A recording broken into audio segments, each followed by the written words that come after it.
क्या ज़िला किन्नौर में सरफासी एक्ट 2002 के अंतर्गत ज़मीन या मकान किसी भी गैर जनजातीय व्यक्ति को बेची जा सकती है? इस प्रश्न का उत्तर ज़िला किन्नौर में घटित एक घटनाक्रम में है। उस पर यदि हम विचार करें तो उत्तर मिल जाते हैं। वर्ष 2019 एक अधिसूचित बैंक ने ज़िला किन्नौर के मुख्यालय क्षेत्र में एक भवन की नीलामी सरफासी एक्ट 2002 के अंतर्गत की है। यह घटना अत्यधिक संवेदनशील तब हो गई जब बैंक ने नीलामी में 3 गैर जनजातीय व्यक्तियों को इस भवन की मालिकियत दे दी। किन्नौर के अब तक के इतिहास में प्रशासन द्वारा ऐसी घटना कभी नहीं घटी। अब प्रश्न यह उठता है कि क्या वह अधिसूचित बैंक वह भवन सरफासी एक्ट 2002 के अंतर्गत किसी गैर जनजातीय व्यक्तियों को दे सकता है या नहीं? इस प्रश्न के उत्तर में हमें 2 महत्वपूर्ण बिंदुओं को समझना होगा।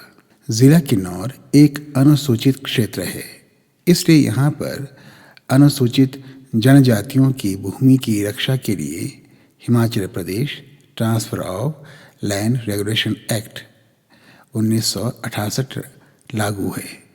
इस अधिनियम की धारा 3 के अंतर्गत अनुसूचित जनजाति की भूमि व अचल संपत्ति, निर्मित भवन या परिसर किसी भी गैर जनजाति को ना बेची जा सकती है, ना ही उपहार में दिया जा सकता है और ना ही लीज पर दिया जा सकता है।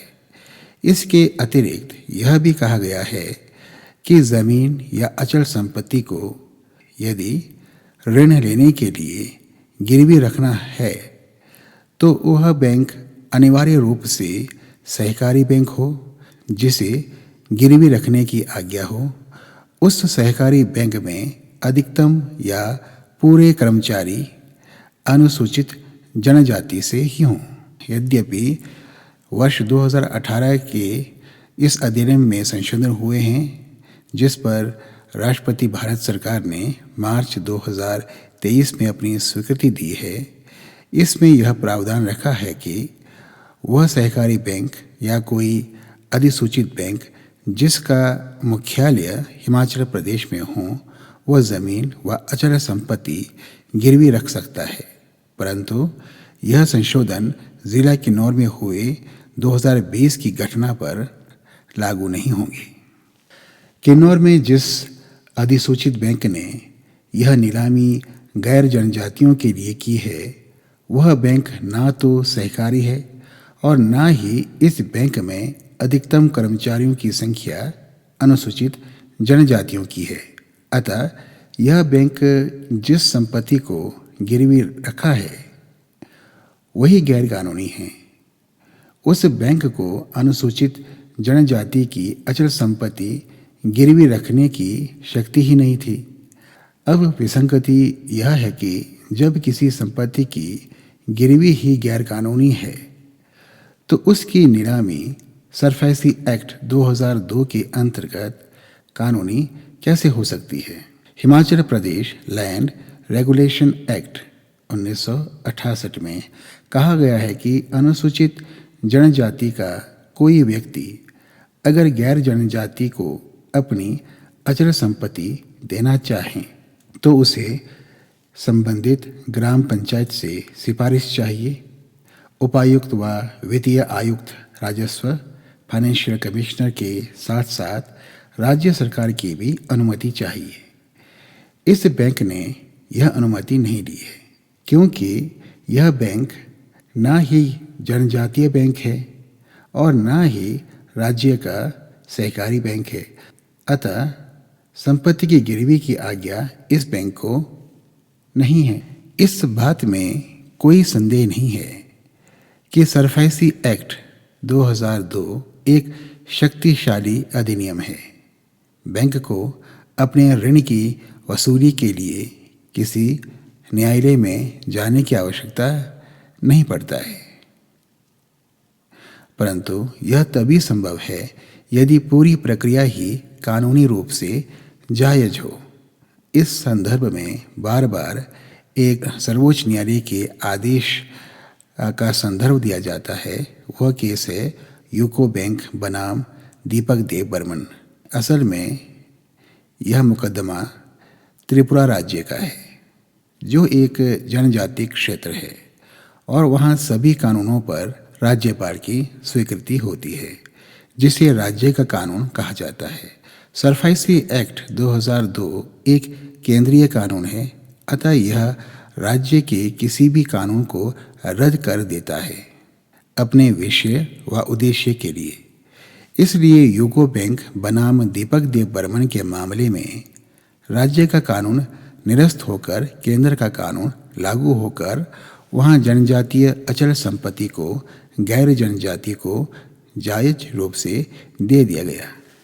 जहाँ तक किन्नौर का संबंध है, ज़िला किन्नौर एक अनुसूचित शेड्यूल्ड एरिया है, ट्राइबल एरिया नहीं है। इसलिए Himachal Pradesh transfer of land regulation act 1968 पर भारत के राष्ट्रपति की स्वीकृति है। इसलिए सरफाइसी एक्ट 2002 किसी केंद्रीय कानून को निरस्त नहीं करता है और ना ही उस कानून में यह वर्णन है और ना ही Himachal Pradesh transfer of land regulation act 1968 के 2003 के संस्करण में ऐसा कोई वर्णन है, क्योंकि सरफाइसी एक्ट 2002 में बना है, जबकि Himachal Pradesh transfer of land regulation act 1968 का नवीनतम संशोधन 2003 में हुआ है। वहाँ ऐसा कहीं नहीं लिखा है कि सरफाइसी एक्ट 2002 के लिए यह अधिनियम निष्प्रभावी होंगे।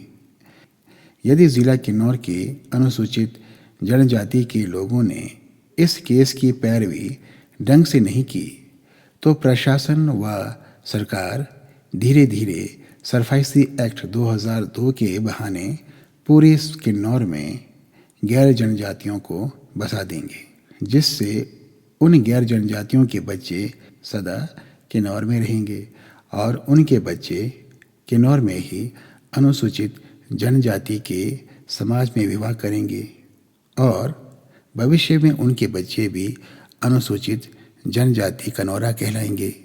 यह सर्वोच्च न्यायालय का आदेश है। ऐसी स्थिति में यद्यपि जनजातीय स्वीकृति, ग्राम पंचायत की स्वीकृति अनिवार्य है, परंतु इस संदर्भ में ऐसा निस्संदेह कहा जा सकता है कि कनौरा जनजाति सचमुच खतरे में है। इस संबंध में हमारे राज्य के ट्राइबल एडवाइजरी काउंसिल TAC को चाहिए कि Himachal transfer of land regulation act 1968 की धाराओं में उचित संशोधन के लिए राज्य सरकार पर दबाव बनाए, नहीं तो निकट भविष्य में कनौरा जनजाति का अस्तित्व सचमुच खतरे में है।